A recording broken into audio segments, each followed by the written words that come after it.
Well, hello, everyone. It's so good to see you. Hi. There are a zillion Grant Crankshaws here because I sent the link in the email that was meant for Grant. If you want to change your names, you just have to go to those three little dots at the top of your screen and rename yourself with the right name.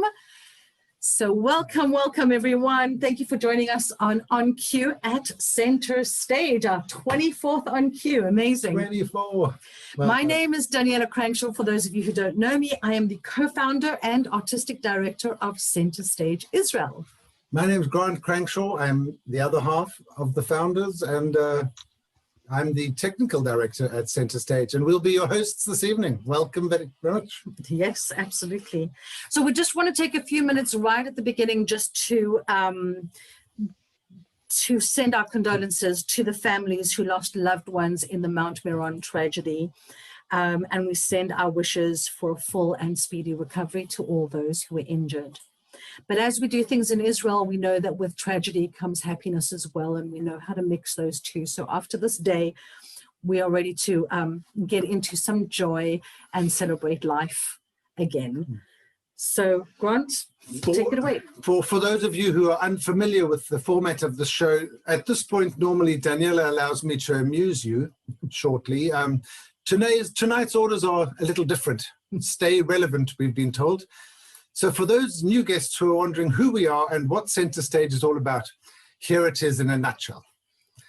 Daniela was born in Kfar Saba and I was born in Durban. How we met at the University Drama School, when I converted, when we got married, why we moved to Israel. These are all questions we answer in our two-man comedy duo show that we've done all over Israel called Together Against the Odds. During these long years of driving around and nomadic theatre work, a mutual dream began to grow to open the first professional English theatre in Israel, a venue where we could focus the incredible talent and passion that was out there to raise the bar and to thrill audiences. And we managed it. We began building in 2019.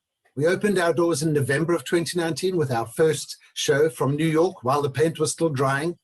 Yes, the actors complained and the audiences commented on the fresh smell. We produced some really good shows. We were thrilled at the splash we made. Thank you for bringing a bit of off-Broadway to Renana, some people actually said, which thrilled me to bits. In March 2020, 107 days later, COVID shut us down completely. We've managed to stay busy under lockdown and zoomed our way around the world. Now, hopefully, in the shadow of COVID here in Israel, over a year later, we're opening up again. And although we are facing a debt which we had not foreseen, we're returning more determined than ever to come back and get our creative space busy again. And we could really use everyone's support. So, and that's that in a nutshell, I think, Center Stage. Absolutely. So as Grant said, we are facing the repercussions of the last year, and it seems impossible that Center Stage might not be around. So today we launched a crowdfunding campaign with Head Start. We have put the link in the chat. We need all the help we can get. We have 30 days to raise approximately $20,000 or 60,000 shekels.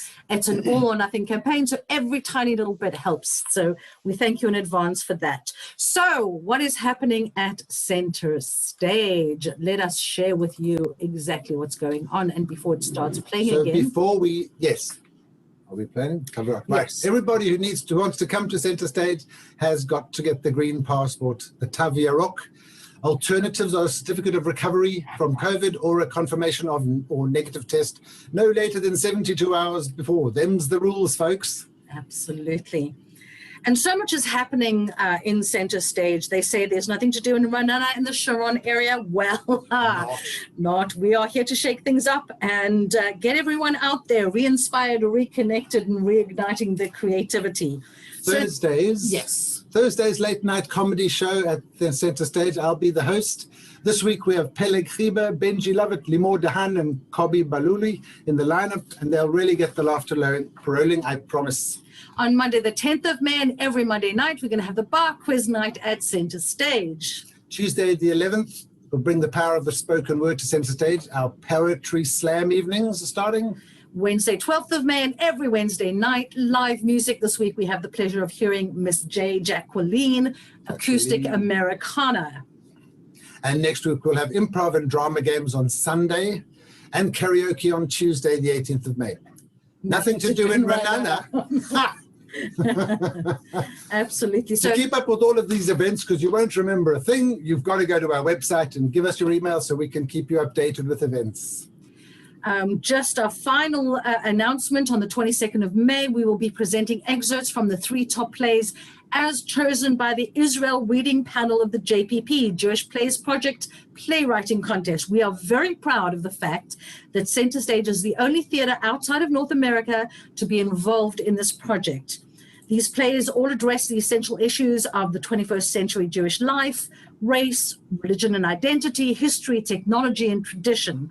So we invite you to join us and vote for the Israeli finalist and add the Israeli voice to the Jewish conversation. That's Saturday, 22nd of May at 9 p.m.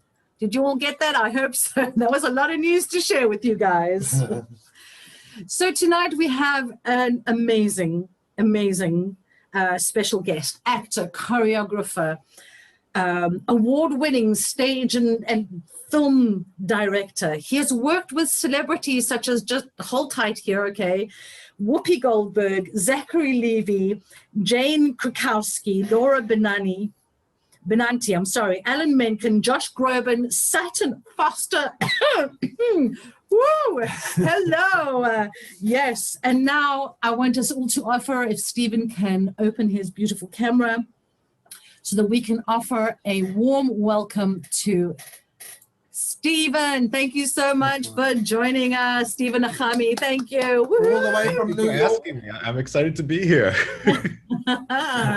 Unbelievable. Well, I have to let you all know that Stephen and I actually connected through one of his alumni, should I say, another Daniela, not me, a Daniela Mann. And she connected between us and we set up a Zoom discussion. And I think we spoke for about 3 or 4 hours that night. A long time, yeah. A long Daniela time. Mann is extraordinary performer. And we just connected. And I'm just so thrilled that I now have a chance to let everyone else meet you and see what an incredible man you are. So thank you so much for agreeing to be on our show tonight. Absolutely. Well, thank you. And let's jump right in, shall we? You ready for us? Whatever you ask, past, present, future, I'll try to answer. Oh, that's a challenge. Okay, just beware of what you say. No, Stephen, so tell us, when and how did you discover your love for theater? I discovered my love of theater through a couple of sources. Through my older brother, who was performing in school. I think I saw him perform in 1776, and I was fascinated. My older sister performed in school productions. My grandmother loved theater. My grandfather, who I never got to meet, apparently was also, he was many things. He was a teacher, but he directed stage and for theater camps, for camps that had theater. But at 4 years old, my family had the recording of Grease, and they took us to see the show, which, if anybody knows, the original production was a little dirty. And we sat in the back row of the Royale Theater, and I sat on my mother's lap. And I remember at a certain point, she was holding my ears, and I was, what are you doing? And she said, I don't want you to fall. But there was a car on stage, and there was dancing, and they had microphones, and it was, it was amazing. And I was just fascinated by it. So that really, I think, sparked it. Wow. Okay. That's a young age to sort of like be sparked. I love that though. So now, when I was young, I watched Fame. And when I saw Fame, I knew that this is what I had to do with my life. It was just, this is it. This spoke to me, and that's what I had to do. Fame is responsible for a lot, actually. I was a huge fan. I watched it. I think I took my first dance classes from Debbie Allen on TV, in front of the TV. And when I was about 11, they were filming near where I grew up, and we kept going back, and I got to meet production assistants and the cast. And sort of throughout the years, as circles form, I actually worked with a lot of the cast. I worked with a lot of the dancers. One of the dancers sort of started me dancing, but it was such an inspiration. I actually knew the production assistants when my family was visiting California. I got us on set. Still don't know how I did that. It was very persistent, but big, big, big. It was big in getting me into all of this. Big fan. Yeah, it certainly had an impact. And did they not film it in New York, or was it only out in? No, they filmed like the exterior shots. They would come to New York in like August, July, August, and they would film all of the outside shots for about 6 episodes. And it was on a set in Culver City, California. Oh, wow. Yeah. That so they sort go of back breaks the whole thing for me. Pops the bubble. Yes, just a little Don't bit. tell anybody. Now, while you were in high school, I believe you were about 14 years old, you started your professional career, as it were. You'll explain to us how that was, but you were the production assistant to the original one of the off-Broadway Little Shop of Horrors. Well, that started, I started as an usher. I started front of house. A friend in chemistry class said that his mother said, "You love theater, go down to the off-Broadway theaters and see what you might be able to volunteer." So I took my first typewritten resume down to the Orpheum Theater on 2nd Avenue, and it had my school shows and my camp shows. And, so I met with the front of house with the house manager who, kind of giggled and was like, "Oh, you're so cute. You come back the next show and we'll use you." And apparently they thought that I would go and never come back. And I then became full-time front of house staff. And through that, the costumers and the tech people were like, "Let me teach you this. Let me teach you how this works." So I found myself sort of assisting. And by, I guess it was that summer, Howard Ashman came back and was giving notes to a couple of new replacements, and I was running lines with them. So I was very, very lucky to be there. And again, they had potluck dinners in between shows. I thought that's what theater was. It was a family all the time. Oh, it is. Well, I kept in touch with people. In 2016, I directed a reunion concert with most of those casts. And Alan Menken came and he played cut songs. And they all looked at me in 2016, and I became 14 again. And they said, "Well, what do you want here?" And I went, "Oh, right, I'm the director." It was extraordinary. It was a great group of people. Absolutely incredible. Wow. This is kind of like what we miss, I think, as sort of being, I don't know, South African or in Israel, that, we don't have the opportunity that you really had to get involved in that world. And at such a young age to be so tenacious and persistent. I love that. There can be no doubt that it was your calling. Now, you went to the Alvin Ailey School and trained as a professional dancer. Right. I wasn't part of the company, but a wonderful, wonderful performer and actress and dancer who went to my same high school. She was in the high school, and I'd met her. She'd graduated. She was doing the Bob Fosse show, Big Deal. Mm-hmm. So I did what you do at that time with no internet. I wrote her the fan letter saying, "How do I do this? What do I do?" And she wrote me back, and we had talked. And she sent me to the way of the Alvin Ailey American Dance Center, which their training, is sort of at that time when I started, you could sort of sign up and come in, and their training was very hard work, which at the time I didn't know. I just kept, I loved it. I kept showing up. I wanted to do theater dance, and you needed 6 months of ballet. You needed to get vetted to then go to the other classes. That must have been challenging, ballet. Yes, because I'm not really built for it. So I had teachers that pushed me. I had one teacher who was trying sort of to get me to stop taking after my first couple classes, but I kept coming back and had extraordinary teachers who pushed me. And I was very, very lucky to have that training. I didn't know that any other training was different at the time. So it was extraordinary. And we looked down at the Broadway theaters from our studio. So, very inspiring. Yeah, that's the kind of environment I would like.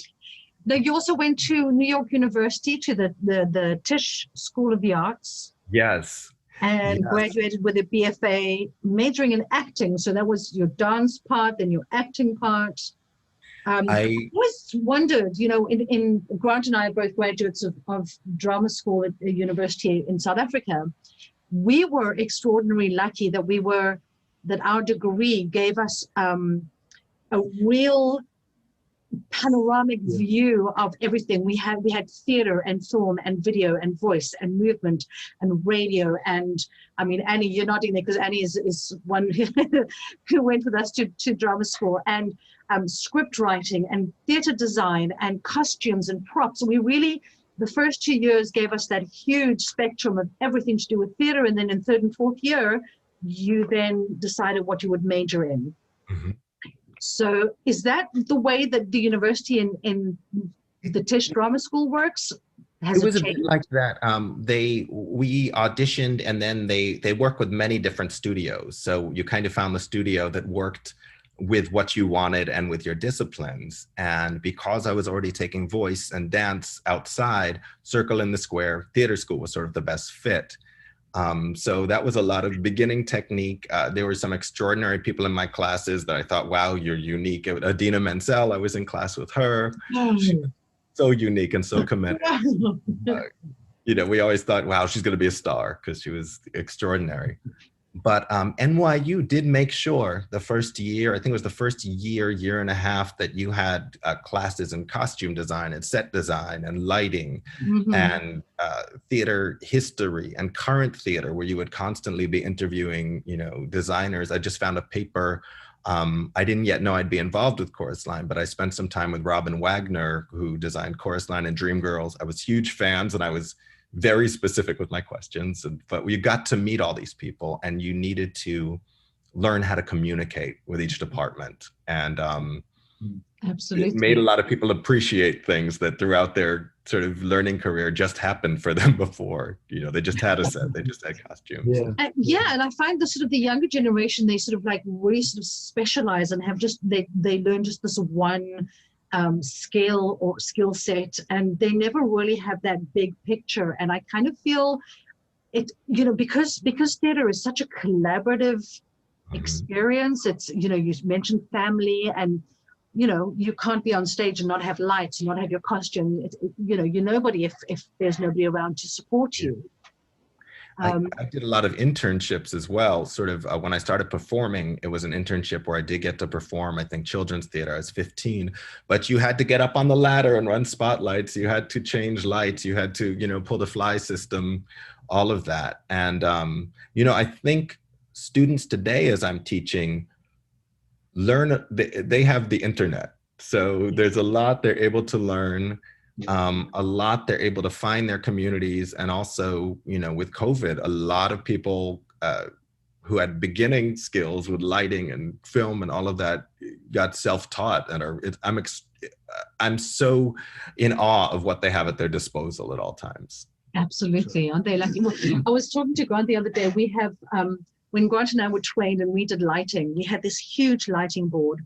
You would set up the first cue and the second cue, and you have this lever in between to go between the cues. So when you got onto the second cue, we're setting up the third cue, and then just moving and today we have a completely digital lighting system, which literally is a laptop, this little tiny box. And a GUI. That's it. My lighting designers amaze me, because also, you know, now it's they can take their iPads, they can take their iPhones. You know, my sound designers, my lighting designers walk around the theater, you know, and fix it as they go. But we had that script that had, you take this to 30, you take this, and then you switch it and go. And Absolutely. The good old days. The good old days. So pretty soon after you sort of graduated, I wanted to go into a chorus line, because that really was an incredible moment for you, because you did and learned so much with the various what's the word I'm looking for? Not mutations, the various incarnations of a chorus line. You started as an actor playing Mark, and then you took on the role of Mike, and then you took on the role of Paul, and then you got involved in the whole production side, being the dance captain and road director. How was that for you? An amazing experience. It was the show I never thought that I would be good enough to get, or that I would never be experienced enough to get. Like I said, with Alvin Ailey, we looked down on that marquee. And when I was 18, there was a benefit production. This is the year after the first production closed. So it was 1991. But this benefit had a lot of people that did the Broadway company, the European company, the Italian company. And so I got in, and I, of course, was the newbie, and I was in awe and terrified the whole time. But I would go home and I would rehearse for hours after I got home, because I needed to know it. And I realized I was always sort of looking at the big picture without knowing it. So even if I was in the room, I was learning what was going around, and I was listening to everything. So the year after, I was asked to assist in staging a regional company. And I went out and I got the role of Mike, but I was also staging it with a director named Steven Smeltzer, and we were doing the show. And then the year after that, one of my teachers at NYU had been in the Broadway company for a while, Lois England. And she said, I think I have a job for you. Mm-hmm. So I assisted her as I was her sort of assistant director, then director on the road, and was dance captain. And she had cast me originally in the show. And then she said, I need you during tech. I need you out to give notes. So I began that tour covering 4 roles, and then sort of second covering another 6, I think it was. Oh my.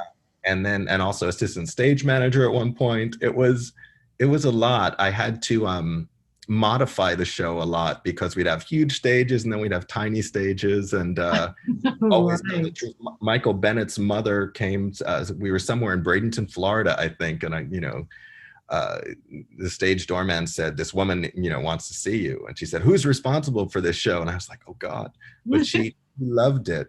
It was a big lesson in how to tell the truth in different venues, how to make sure that acting was all of it. Because that was really why I think I had a career as a dancer, because it was all acting with Chorus Line and West Side Story. Right. But that gave me sort of, I ended up on the line as well, doing all those jobs. I played Mike for about 3 months, replacing Dennis Jones, who's a Broadway choreographer now. And then I moved into the role of Paul. And it was a big challenge, because all that time I was also directing understudies. I was doing everything I did before and that. And then after that, people that I assisted would then say, hey, can you take over this production? Or I can't do a different show, but it's very interesting to me, and I think you'd be right for this. My first job as a stage director, really, I'd done some reviews and things like that. I got a call, I think it was 11:30 on a Thursday night, that a director, it was the review Beehive, which I don't know if you've seen. It's the women, the girls groups of the 60s and how it all grew. Oh, that's awesome. I got a call at 11:30 at night on a Thursday that the director that was doing it was doing callbacks. And he sort of didn't understand that this was a big show with people taking on the roles of all the characters. And my friend Deborah Walton apparently came in and did the most amazing Tina Turner ever and scared him. So I got a call that night. Could I start Monday? So I didn't sleep for 3 days. I said, yes, sort of that I worked with designers, all of that. So grateful for that training at NYU, all my internships, and then on my feet with Chorus Line. So now Chorus Line, I want to go to sort of where that kind of almost culminated in 2013, where you directed for the Olney Theatre Center, which yes, went on to win the Helen Hayes Award for Best Musical. Now, Peter Marks from the Washington Post, he tweeted, I sort of thought I was over a Chorus Line. Stupid of me. Stephen Nachamie's production reminded me why you should never get over it. So tell us about that particular production and how it is different from the others that you've done as a performer. Well, it was very interesting to me because I'd worked with, along the way, I'd worked with Marvin Hamlish's assistant, and she sort of explained to me how the show breathed. I'd worked with sort of everybody within the creation at that time. And I think it was around 2003, I'd done companies here and there, and I said, I'm done with this. I can't know what a show looks like before I even get into rehearsal. I can't know the end product this well. So 2013, they asked me to do the show. And at first I said, what other shows are you thinking about? And then I thought about it because by that time I'd retired from performing, I knew how hard it was to get a job. I knew sort of the life expectancy of the career of a dancer, because your body changes at a certain point. You can't dance like you did in your teens and your 20s. Right. I need a business. So I said to them, okay, I'll do this if we can do the play. Because a lot of times it's just recreated. I said, I don't want to do this with college students, sort of in dance wear, trying to act like they've had a career for a long time. So I brought together different dancers from all over, from Broadway, everybody I knew. There was a dancer from Alvin Ailey that was in the show, because we all knew what it took, and then there were the younger dancers. And we did a lot of improv. We did a lot of the acting work, because at this point it had been around forever. Everybody had an idea of what the characters were or how they should sound. And I worked one-on-one with a lot of the people. And because I had a background in the choreography of the style and intention and all of that, we're able really to get that in there. So I think it was special because it was a great experience with those actors in creating their roles and their stakes. Because it's the final callback for the biggest show ever. They've been there 3 hours already. Everything's at stake. It's this job or unemployment, or for some of them, maybe it's the end of their career. So it was an extraordinary experience because I had a deeper understanding of it, and sort of from the outside now, understanding the director, what the pressure it is for him to have to do this with producers, over his shoulder. But it was almost a new piece because I'd been away from it and I could appreciate it much more. And I learned a lot looking at the choreography and looking at all of this, because I understood more of what it meant. And, I called upon people who are now friends, like Donna McKechnie, saying, hey, what does this section mean to you? Where did this come from? So it was really, really special because I could revisit. And I learned a lot about the show, and I learned a lot about what it means and what it means to everybody in it and who sees it. So it was extraordinary. I'm sure it was different from being sort of in it and at that age, and then looking from the outside in at a different age with all the experience that you'd gained, is really magical. And I think that's absolutely beautiful. Now, so the transition from performer, or the segue, should I say, how did that work for you? Well, I realized sort of that's where my mind always had an anchor, because even with Little Shop of Horrors, I saw it and I went, oh, that's magic. And then I started to learn how it came together. And the puppeteers taught me that puppets need to breathe and all this stuff that never occurred to me. So I was always looking at that. And like I said, with Chorus Line, not only did I learn my part, but I sort of learned everybody else's part when I started. And then with West Side Story, which I did for the wonderful Alan Johnson, who Jerome Robbins passed the torch, from him, it was sort of, yes, there was a feel and a style and there were steps, but it was all about acting. And he was very hard on us, because if you came on stage and he saw you dance, if he saw you prep for things, if he saw you, then you were in trouble. Right.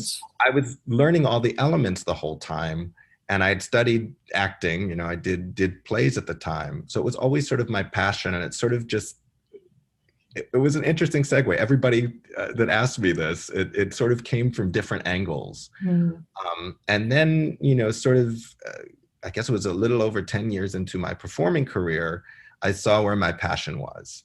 And, going to auditions, I would audition for the same artistic directors I just met with. And the whole time I'm auditioning, I thought, don't let me screw this up, because, I want that meeting about directing to go well. Right. And, Wow. I found myself not excited about going to auditions to perform.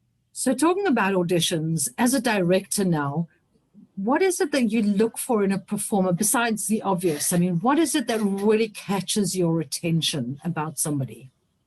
What catches my attention is when I see someone who has done the preparation and I see that they've connected the material really to their hearts, so that they have a specific point of view, but also that they're ready to play. I'll give notes sort of and we'll work. You see if you click, there's an energy, if they understand what you're saying, or if they don't and they ask, you know, that you have a dialogue, you have a collaboration. And I can feel that in the room. It's interesting because I can also feel where, oh, this might be difficult if this person, you know, joins the company. It's always sort of a puzzle. But I look for people who are prepared. Prepared's the big thing. Some people don't learn what the genre, and that are passionate to collaborate. You know, I can tell if someone's there to do their own show and they're not interested, you know, in collaboration. Absolutely. I don't want to tell an actor, I don't want to give line readings. I don't want to give them my perspective. My, you know, if I go with what's in my head, I might as well just stay home because I can enjoy it without collaborating. So. Yes, the magic happens when you collaborate, and exactly. Yeah. And I think also as you get older, you tend to understand that sharing the stage is really what is. I remember being young. Oh my goodness, yes, and having to deal with people who were just like, you know, wanting to be on stage for the look at me, I'm the star kind of thing, and sort of like going, I don't understand that.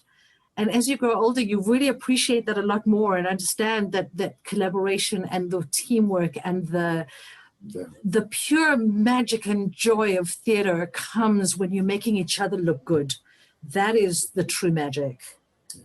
It's much more fun. It's much more passionate. You know, I discuss this with my actors and with my students that we don't pay money to see someone on stage that we know is going to be okay. If we don't, you know, I talk about a zip line that we want to see the character get off the platform and not know if they're going to make it. You know, so oh wow, okay. And it's, you know, it's much more of it's much more exciting if you have the cast in the same world, passing the ball, passing the energy the whole time.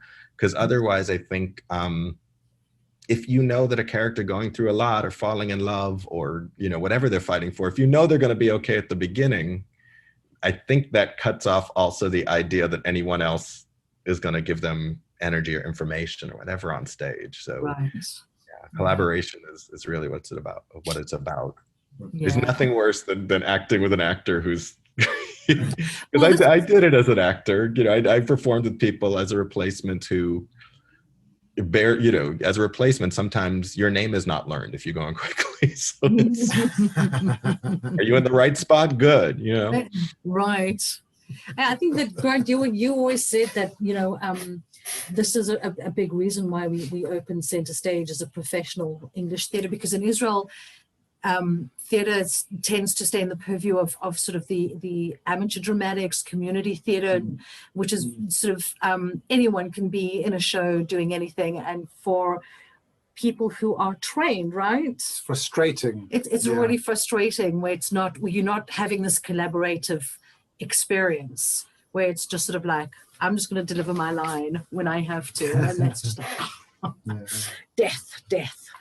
Now, I really wish we could discuss all the incredible productions, and I'm just going to sort of show a few images here, if I may, with your permission, and have a look at. I'm just going to sort of talk you through them. Your assistant. You're associate director at the Broadway revival of She Loves Me, Oh Hello, yes, starring Zachary Levy and Laura Benanti and Jane Krakowski, she's from Annie McBeal, I know that much. To Little Shop of Horrors, to the reunion concert, to the Driving Miss Daisy, West Side Story, Cabaret, Torch Song Trinity, Chicago, Rent, Dreamgirls, your work with Kelly Pickler and Josh Groban and Sutton Foster, and the mind just absolutely boggles. But I really want to talk about 3 productions that I think are something we want to share with the Israeli audience. And I would like to sort of start off with this one. My name is Asher Lev. So let's just show here Asher Lev. Now, the New York Times gave this production an incredible review. They said, Stephen Nachamie, the director, also understands that heritage, the world of the Hasid in Brooklyn, is so comfortably expressed, so specifically nestled into his efficient and organic staging. Paddock's story engages the mind and heart, and Penguin Rap Theatre, relying on strong direction and 3 fine actors, has served it terrifically in a rich, moving, and surprisingly powerful production. Now, the show starred Nachamie Potok, who is Yes. the author's daughter, right? Anne Potok's daughter, yes. And Max Wolkowitz and Howard Pinchasi. Pinchasek, yes. Who'd been in Little Shop of Horrors. I knew him from being 14, so yeah. So how did this play come about for you? What drew you? Were you drawn to it? Were you asked to do it? I was asked to do it, and I kept suggesting it to an artistic director named Joe Brancato, who's been a wonderful collaborator in my career. And I was drawn to it. I knew the book. It was sort of continually being developed by a DC director and writer named Aaron Posner, and with the family. And I was drawn to it because it's a very personal story about Asher Lev, grows up very, very Orthodox, but is drawn to art. And, as a child, he's always drawing and it's seen as a hobby, but he really has the calling and studies, and which means he's studying the nude body and studying, church art and studying all the disciplines. So it was really sort of a story about him finding his road and finding his, shall we say, tribe. And then with love, his parents trying to understand that. So I was really drawn to that, because it really is sort of, as an artist, you try to find the people who understand and can mentor you and teach you. Mm-hmm. But if you're in a family that has another idea, or parents who have another path in mind, it's sort of your, in a way, you're coming out by explaining who you are and following your passion. And what drew me about the play is it's all about, everything's done with love in it. Everybody's trying to navigate with love. And doing the play, Aaron Posner and I knew each other from Washington, D.C., and he'd done several productions. It was developed for Off-Broadway, so we were doing another production in New York, right outside the city. And I kept trying to talk to him about it, and he sent me a new script the night before we started rehearsal. He said, I think this will help. And we became a family in that studio. We really did. We went back to the book to have a backstory. We all went to our backgrounds. And Nachamie Potok was just extraordinary in being very generous.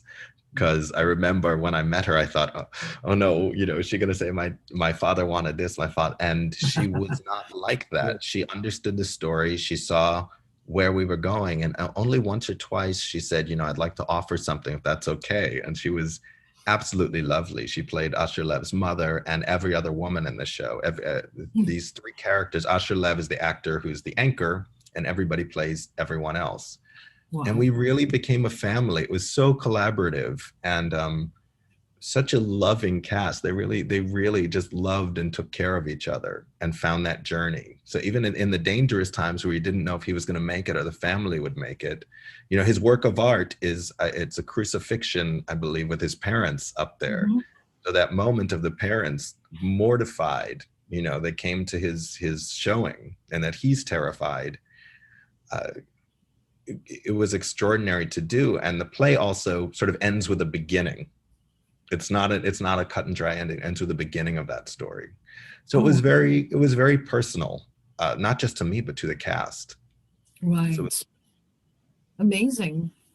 I remember reading that book when I was very young, and it sort of definitely sort of struck a chord with me. And I'm talking about I must have read when I was 11 or 12, and it remained in my head for a very long time. And so let's move on to 2019. Yeah. When you directed a one-woman show called Becoming Dr. Ruth. I think you've got an image there. I do, yes. Let's show everyone this. How did this production come to you? This production came to me.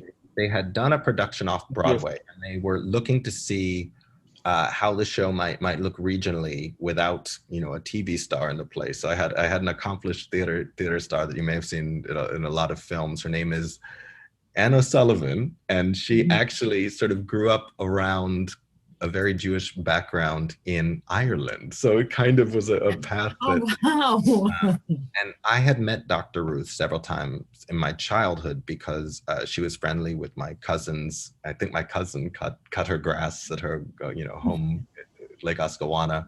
So I'd met her. I knew the voice. I knew the energy. I'm getting family pictures now where I was at weddings with her. I got Wow. to speak to her a lot. And to her wonderful right-hand man, Pierre Lehu. So we spoke a lot about it. And it's a production about Dr. Ruth in a certain time where her husband has died, but she has to keep up public Dr. Ruth. And you don't realize he's died. She's packing up everything. She's going to move. She has to move on. It was extraordinary because I knew a bit about her history. I knew about the Haganah. I didn't realize she was a sniper where the gun was bigger than she was. Yes. But that it's also with her life, so many people say she's a Holocaust survivor. And Dr. Ruth always says, I'm not a survivor, I'm a Holocaust orphan. Because right. I was on the Kindertransport. Yeah, And she it's was in really, Switzerland for a long time, wasn't she? yeah, she was in Switzerland. She was Switzerland and Israel. And she credits her accent to every country. It's what they call a shakshuka in Israel. It's an extraordinary play, which I also got to revisit a couple of years ago in Boston with the same actress. But it's an extraordinary play because it's not, everybody thinks it's going to be dirty and about the sex talk and all of this, but it's about her journey to find her family. She's always seeking family.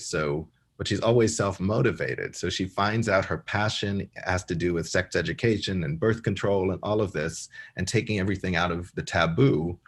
And she makes a realization later in the play that she didn't realize that this would be her way of tikkun olam, of healing the world. And this was also her way of finding family because it was about the care of planning family and taking responsibility for yourself. And it's an extraordinary play because she realizes sort of that she has her home with her children, that after the play was written, she did find out what happened to her parents, I think at Yad Vashem, years after the play takes place. But the play ends with she doesn't know because there are no facts and figures. And she's very much about facts and figures. Yes, and she was involved with a lot of note sessions and talkbacks. And because there are replicas, she has doll houses. She collects doll houses because she can create the families and keep them safe. But we had a lot of replicas of things that are actually in her apartment and things from her childhood. So I got to sit next to her a couple of times watching her watch the play. Oh, and, wow, that must have been... the first time I was terrified, but she really is interested in her story and how people react to it. And she will sit there and laugh at the things that, she said that are funny. There's a lot of, it's a lot of what she said. Mark St. Germain, the playwright, worked with her very closely. Right.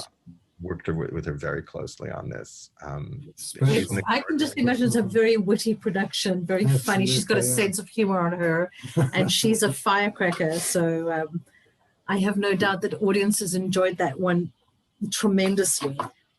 And, talking about, being a Holocaust orphan is, and I'm sorry that I'm rushing through, I'm just watching the time and it's just slipping away from us and it's all good. But I want to go into the project that you're working on now, which is something really special called the Witness Project. Right. And that is, I know that Steven Spielberg has done quite a bit of work, and I just want to know what is the Witness Project and what are you doing and why is that important? The Witness Project, the UJA Federation, and specifically UJA Federation Long Island, as a woman that I had directed her friends regionally, she knew my work, was She Loves Me and Al Shalev, and she called me and she said, I think this might be interesting to you. It's a project, inherently it's a benefit for survivors from the New York City area, within the thousands still with us. I think about 50% are living in poverty. So it's really a benefit for that, but it brings together high school students and survivors, and we're the last generation to hear these stories. I was brought in to bring them together as part of what they call a storytelling program, and then create a stage version of the students telling their lives, a dramatic version, which I'd also write. And actually, when COVID hit, we rehearsed on Zoom, and then it became a documentary. And this year, with Yishai Gross, who produced the documentary Paperclips, if you've seen that, and Eric Smith and Matt Scott, a bunch of us got together to learn the stories and write it as a film. So we did film one student at a time safely, but it brings them together, and you bring them together socially first. It was important to me that they get to know the survivors as people and find out what's in common about them, which was extraordinary. They found out that one gentleman loved to watch The Bachelor, if you know that show. Yes. So they bonded over that. But it was important to me they get to know each other socially before they hear the stories, so that the stories are now about this person they know and love. Right. And we had a couple of survivors last year who'd never told their story. Charlotte Galauner, whose daughter kind of became the sleuth in finding her mother's story and searching all over for more information. So it was the first time she told it. Another woman named Pearl Friend, it was the first time she told the story. And the students have the realization that they're the same age as this happened. They very diverse group of survivors. One who passed away during this term named Kathy Greets, who was from Budapest, and her family was very well off. And the idea was, there's anti-Semitism here, but this is not going to happen here. And it happened very quickly from 1944 to 45. So the students get to meet these people, the stories resonate, and they become witnesses. And then they tell these stories and they pass them on. And with Jane Pashman, who leads the whole program, and Alana Kessler, I won't forget Alana, we talk to the students that this is not just history. This is not just in a book. How do we go on to be upstanders, not bystanders, to fight anti-Semitism and hate? And how do we work in a way with interfaith and with all kinds of communities to be aware and fight hate? Because anti-Semitism, it's very important to fight that, but then you see how sort of there's a lot of scapegoating, how it can turn. So it's a very important program that way. I was very proud of the students this year, all on Zoom. We were lucky in a way because everybody could see everybody's face. You know, when you're in a circle with people, you can't engage. Is it something that you're going to do annually and do it again next year with a different set of students? And I hope so. Yes, I'll send you the link. On June 9th, we're going to do the film premiere.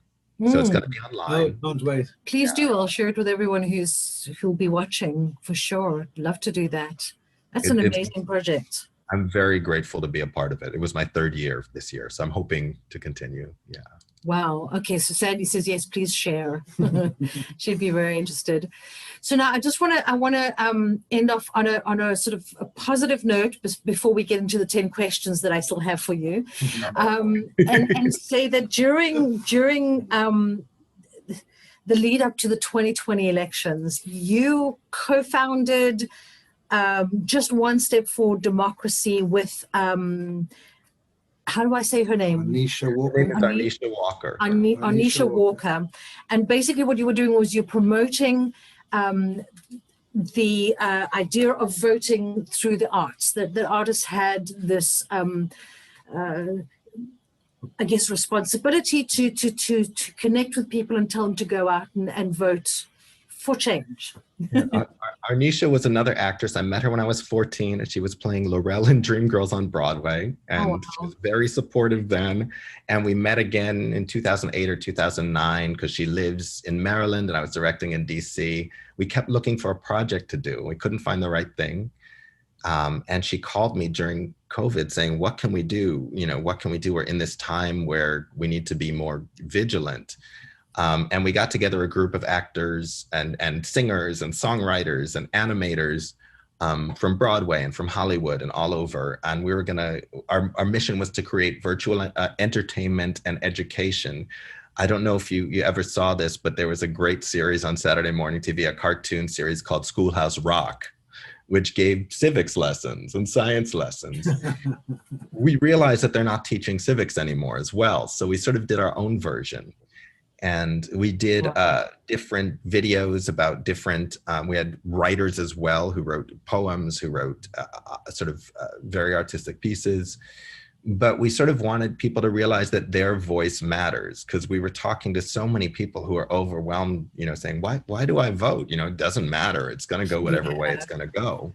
That's we have that discussion with our son as well, and he struggles to understand why his vote is really important. And coming from South Africa, and having gone through the change in South Africa, and having voted in the referendum, and having voted in the first election in South Africa, which is, I'm thankful to this day for having lived through that era and having done that.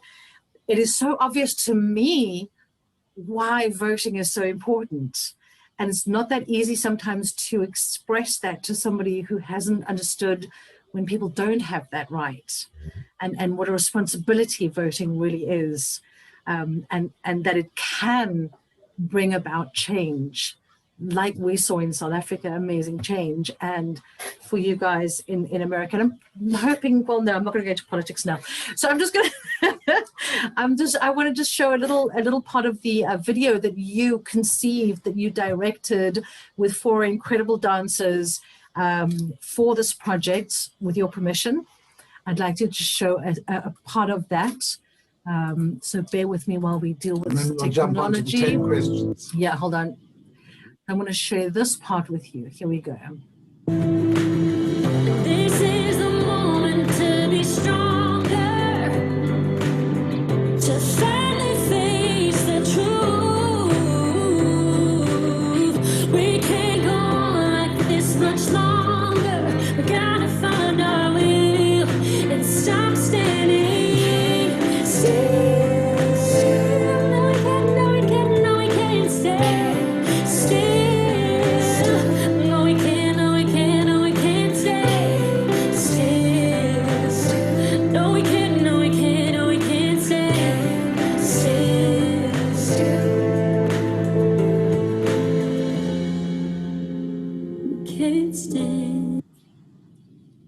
Nice. Lovely. Yeah, I love the whole message of, like, you can't stand still. You got to keep moving. You got to keep doing. You got to. When we all felt stuck. Oh, yeah. Yes. Yeah. Yes. And Sandy's saying, love, love, love that. So that's great. Okay, so we're rolling on as the time rolls out. Yeah, this is like a really fun section of the interview. We have 10 questions, which are based on the Bernard Pivot Marcel Proust questionnaire. Not the same that James Lipton asks, but it's like whatever comes to your mind. And I don't know what kind of tree I would be. Just I'm not going to ask you that question. Whatever comes to your mind, no wrong answers. Okay. Go for it. And just short, sweet, and we'll roll through these. So go for it, Grant. Okay. First question, what is your idea of perfect happiness? My idea of perfect happiness, I think, is a grounding within yourself, being able to share, and having a sense of wonder in the world around you. Oh, I love that. A sense of wonder. Amen. Yes. Question 2. What is your least favorite word? Oh, my God. It just came to my mind. I don't know why. I don't know if it's my least favorite. Discouraged? Oh. Discouraged. Okay. Yeah. Yep. Which person do you most admire? I'm going with the first answer that comes to my head. It goes back to fame. Debbie Allen, because she broke every barrier. She went from dancer to actress to singer to director to producer. She's behind the scenes and has had this amazing career and has never taken no for an answer. She learns what she doesn't know and jumps. She's the first person that came to mind. Totally inspiration. I get you. I'm with you on that one. Absolutely. What is your favorite movie of all time? Oh, wow. My favorite movie of all time, because I keep returning to it, I guess, is The Superman with Christopher Reeve. Because it's very human, it's very emotional, it's a love story, and it has a lot of good nature to it, has a lot of kindness to it. That says a lot about you, Stephen. I like that. It's kind of this almost like hopeful spirit that you have, potentially with a touch of the child is still within you, which I really like that. It's very important. You Question number 5. Yeah, that's kind of a, you ask it. On what occasion do you lie? Oh, wow. I gotta think, because I try to tell the truth whenever I can. When I need a discount from my cable company, don't tell them. Totally common practice in Israel. Completely. Trust me. That there is no other way to get a discount in Israel. Absolutely. Question number 6. What natural gift that you don't have that you would really like to have? I think home design. You should be able to do that with set design and things like that. But I work with set designers. That's the whole thing. So I can tell if it feels good or if it feels bad. But sometimes I'm like, well, that's there. So yeah. Okay, never had that answer. I like that though. Okay. Question number 7. What is your most treasured possession? Oh. My most treasured possession, I think, and this is a recording. It's an oral history that my grandmother did for the Educational Alliance in New York for the 75th anniversary, because it tells her experience sort of being a second generation immigrant. I believe my sister will tell me if I'm wrong. I think she's here. Second generation immigrant. Her parents had immigrated, but it's also how she worked with all the kids, that had no place to be. She worked with Jerome Robbins through this. It tells her story, and I can always play it and listen to it. Very great. That's precious. That really is precious. She passed away in 1983, so very lucky. Okay. Yeah, that voice is just... Question number 8. Okay, which word or phrase do you most overuse? Okay, I realized this week that I start a lot of phrases with, okay, this is funny, when sometimes during COVID and all this, I really mean this is terrifying, or this is or this is uncomfortable. And I realized the other day that I'd start things with, okay, this is funny, and I don't mean funny, Just to make that awkward moment kind of less awkward, and just laugh at it. Something Otherwise, like that. we're going to bawl our eyes out. Second last question. What do you most value in your friends? I most value in my friends truth and caring. The friends that are closest are the ones who know me well. My best friend I've known since NYU, 31 years now.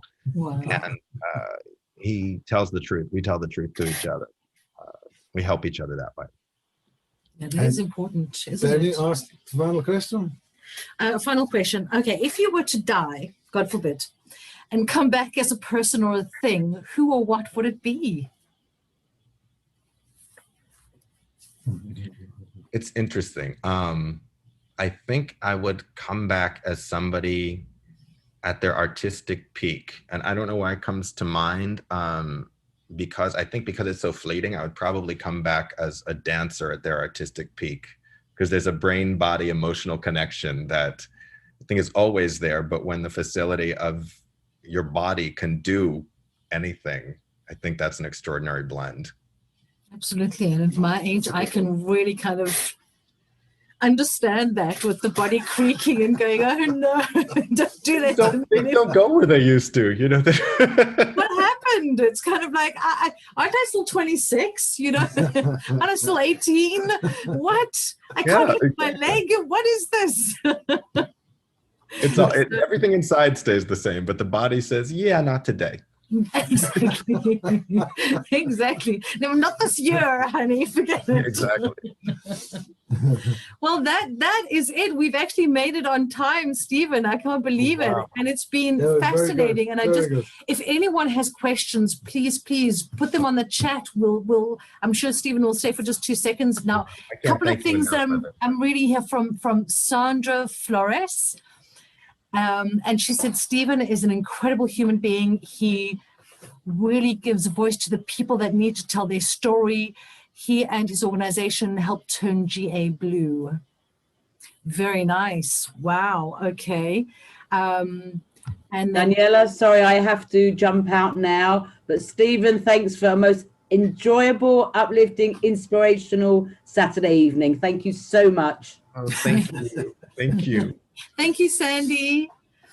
And Paul Antonelli says this was absolutely beautiful, incredibly inspirational. Bravo, Stephen. I love that. Hey, Paul. And anyone else want to ask Stephen a question while we have him here? Anyone feel free to unmute yourself and no? I'd like to thank all the Grant Crankshaws who attended today. I think I've managed to work out how I can copy paste myself. Absolutely. Oh, and Andrea says, bravo, Thank Stephen. you, Kathy is quelling. Kathy So is there you our go. survivor. Kathy Grease was our survivor that passed away, and she was lovely and artistic and very open and a big flirt. And Oh, I'm sure she is just lost looking down on this going, oh, Stephen, this is beautiful. Absolutely. So this is Blessings. great. Absolutely. Stephen, thank you so, so much for giving us of your time and your knowledge and your stories. oh, that's my sister. When is he coming to perform in Israel? To Yes, I direct? wanted to know, when are you coming to Israel? I've been asking Stephen for a long time. Well, I'm hoping I can collaborate with these wonderful people. Allison, that's my sister. Allison, I'm always looking. If you know anybody that I can talk to, that's the biggest thing. It's just finding. Honey, talk to me. Talk Yes, to me. I So- will. Yes. Let's do it. We talked about, I think, becoming Dr. Ruth or something like that at one point. Absolutely. I I'd will love do to it in a collaborate. second. That's exciting. In a second. And I want to thank each and every one of you who have come to be our live audience tonight Yeah, thanks for and joining us. making it that much more interesting. So we really, really appreciate your taking the time.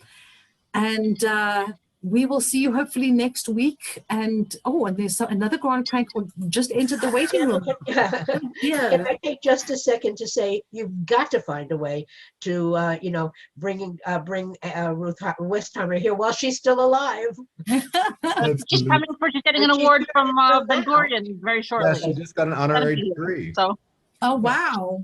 That's interesting. Thank you for sharing that, Alison. Yeah, I mean, listen, we would bring Becoming Dr. Ruth absolutely to Israel, to our audiences here.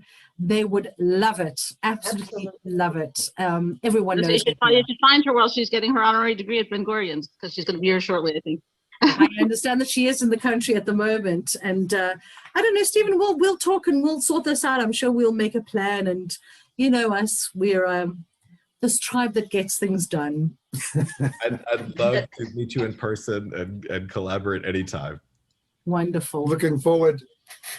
And again, thank you all so much for taking the time. We appreciate it. We'll see you back for our 25th on Q. Thank you so much and good night, everyone. Hope to This see was you. a treat. Thank you. Thanks, Thanks, Rashi. Rashi. Thank Thank you, you. everyone. Thanks, Isabel. Stephen, bye. I'll send you a Yes, message, dear Sean. Stephen. Thank you All so much. Sounds good. Have a good night, everybody. Thank you. Bye. Good night.